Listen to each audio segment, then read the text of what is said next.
Ils ont pris leur quartier dans la zone des arrivées de l'aéroport d'Helsinki.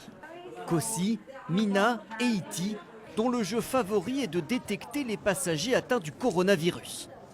Juste après avoir récupéré nos bagages, nous avons fait le test.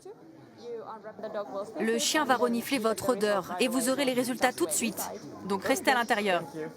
La procédure, tout compris, prend moins d'1 minute. Avec un morceau de gaz, il faut se frotter la peau, par exemple au niveau du cou. Les personnes testées ne sont jamais en contact direct avec les chiens, visibles seulement à travers une petite trappe.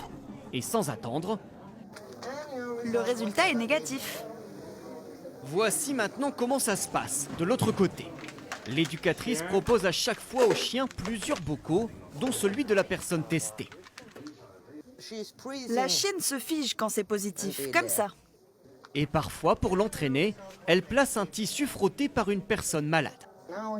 Ici, il y a l'échantillon positif et ces deux-là sont négatifs. Pas une hésitation.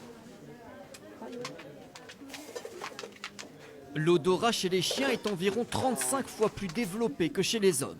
Selon cette éducatrice, la fiabilité est de 100%, bien meilleure, dit-elle, que les tests PCR. Pour l'instant, à Helsinki, ce n'est qu'une expérimentation. Les voyageurs positifs, selon les chiens, doivent subir un test classique PCR et se mettre en quarantaine sur le champ. 10 chiens sont déjà opérationnels. La plupart étaient déjà entraînés pour détecter des cancers dans un hôpital d'Helsinki. La phase d'expérimentation doit durer ici jusqu'à la fin de l'année. Mais déjà, bien au-delà des aéroports, des chercheurs finlandais imaginent déployer ces chiens détecteurs de Covid dans des maisons de retraite ou à l'entrée des stades ou des salles de concert.